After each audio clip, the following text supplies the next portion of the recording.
ஐ welcome back. நாங்கள் create பண்ணுற video tutorials plus exam notes இது எல்லாத்தையும் subject wise topic wise arrange பண்ணி ரொம்ப கம்மியான சப்ஸ்கிரிப்ஷன் ப்ரைஸில் ஆண்ட்ராய்டு ஆப்பில் ரிலீஸ் பண்ணியிருக்கோம். ஆப்போடைய லிங்க் டிஸ்கிரிப்ஷனில் இருக்குது, டவுன்லோட் பண்ணி யூஸ் பண்ணி பாருங்கள். ARIES algorithm, algorithms for recovery and isolation exploiting semantics. It is a recovery algorithm used in real database management system. So இந்த ஏரிஸ் அல்காரிதம் ஏன் நமக்கு தேவைப்பட்டுச்சு அப்படின்னு பார்த்தீங்கன்னா, இதுக்கு முன்னாடி பார்த்த 3 recovery mechanism or recovery algorithms எல்லாமே அதுக்குண்டான ஒரு டிஸ்அட்வான்டேஜஸ் இருந்துச்சு. ஸோ ஒன்று வந்து slow, complex or not efficient இதெல்லாமே இருந்துச்சு. பட் இந்த ஏரிஸில் பார்த்தீங்கன்னா efficient recovery, works with real system, supports concurrency. So இந்த ஏரிஸ் வந்து எதை பேஸ் பண்ணியிருக்குன்னா ரைட் அஹெட் லாகிங், அதுக்கப்புறம் அண்டூ ரீடு யூஸ் பண்ணும். ஸோ இதில் கீ கான்செப்ட்ஸ் என்னென்னு பார்த்தீங்கன்னா, என்னென்ன சேஞ்ச் நடந்தாலும் அந்த சேஞ்சஸை லாகில் ஸ்டோர் பண்ணும் with log sequence number. So each log record has unique number. அந்த நம்பருக்கு பேர் log sequence number. Helps to track order of operation. So sequence number கொடுக்கும்போது அந்த நம்பரை வச்சு எது ஃபஸ்ட்டு நடந்துச்சு அப்படிங்கிறத நம்ம கண்டுபிடிச்சிக்க முடியும். Dirty page table stores pages modified but not yet written to disk. டிஸ்க்கு ரைட் ஆகலை பட் மாடிஃபை ஆகிருக்கு அப்படிங்கிற டேட்டாவெல்லாம் வந்து இதில் ஸ்டோர் பண்ணிக்கும். Transaction table tracks active transactions. So இப்போ அந்த ஏரிஸ் அல்காரிதம் எப்படி ரன் ஆகுதுங்கிறத நம்ம பார்ப்போம். சிம்பிளாக சொன்னால் redo everything, undo the wrong ones. So இதை வந்து நம்ம ஸ்டெப் பை ஸ்டெப்பாக பார்ப்போம்.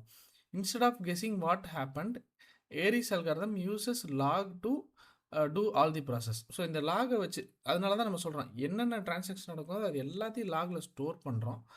அந்த லாகை வச்சு ஏரிஸ் அல்காரிதம் வந்து என்ன ப்ராசஸ் பண்ணுமோ அதை பண்ணுது. ஸோ இப்போ அந்த ஏரிஸ் அல்காரிதம் என்ன ப்ராசஸ் பண்ணுதுங்கிறதுக்கு நம்ம ஒரு எக்ஸாம்பிள் பார்ப்போம். ஸோ லாகில் பார்த்தீங்கன்னா டிரான்சாக்ஷன் 1 ஸ்டார்ட் ஆகுது. டிரான்சாக்ஷன் 1 ஏங்கிற வேல்யூவை ஒரு வேரியபிளை 100லேருந்து 200ன்னு மாற்றுது. இது மாற்றின உடனே டிரான்சாக்ஷன் 2 ஸ்டார்ட் ஆகுது. டிரான்சாக்ஷன் 2 பியை வந்து 50லேருந்து 80க்கு மாற்றுது. இன்னும் T1ம் கமிட் ஆகல, T2 கமிட் ஆகல. அடுத்த ஸ்டெப்பில் T1 கமிட் ஆயிடுச்சு. அடுத்தது T2 கமிட் பண்ணுறதுக்கு முன்னாடி கிராஷ் நடந்துருச்சு. இப்போ ப்ராசஸ் படி பார்த்தீங்கன்னா T1 கமிட் ஆயிடுச்சு, T2 வந்து கமிட் ஆகலை. இப்போ அந்த ஏரிஸ் அல்காரிதம் என்ன பண்ணுன்னு பார்த்தா, first scan for last check point. அந்த லாஸ்ட் செக் பாயிண்ட்டுக்கு அப்புறம் என்னென்ன டிரான்சாக்ஷன்லாம் ஆக்டிவ், என்னென்ன டிரான்சாக்ஷன்லாம் கமிட்டடுங்கிற ஒரு லிஸ்ட் எடுக்கும். ஸோ எடுத்து அனலைஸ் பண்ணுறதா ஃபஸ்ட்டு ஸ்டெப்பு. ஸோ அப்படி அனலைஸ் பண்ண வகையில் T1 கமிட்டடு, T2 இன்கம்ப்ளீட். இப்போ face 2, redo or repeat everything, apply all the changes again even if it is already done. So last check பாயிண்ட்டுக்கு அப்புறம் நடந்த என்னென்ன ப்ராசஸ்ன்னு பார்த்தீங்கன்னா, ஏவோட வேல்யூ 100லேருந்து 200க்கு மாறி இருக்குது, பியோட வேல்யூ 50லேருந்து 80க்கு மாறி இருக்குது. ஸோ இது ரெண்டும் தான் நடந்திருக்கு. கமிட் ஆகிருக்கு ஆகலைங்கிறது வேறு, பட் இது ரெண்டையும் ரீடு பண்ணும் ஏரிஸ் அல்காரிதம்.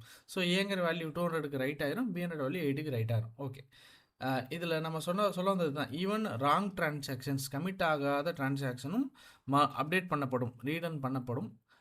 அதுக்கப்புறம் அந்த இன்னொரு தடவை ரீடு பண்ணிடுறோம். பண்ணதுக்கு பிறகு ஃபேஸ் 3ல் இதில் எதெல்லாம் ராங் ஒர்க்கோ இல்லை இதில் எதெல்லாம் வந்து அன்கமிட்டடோ அதெல்லாம் ரிமூவ் பண்ணுறோம். ஸோ அப்படி பார்த்தா B = 50ங்கிறது கமிட் ஆகலை. ஸோ அந்த இடத்துல அந்த டிரான்சாக்ஷனை வந்து நம்ம என்ன பண்ணுறோம், அண்டூ பண்ணுறோம். ஸோ ஃபைனல் ரிசல்ட் T1 சேஞ்சஸை வந்து அப்படியே வச்சுக்கிறோம், T2 ரிமூவ் பண்ணிடுறோம். இப்போ database becomes correct or consistent or stable state.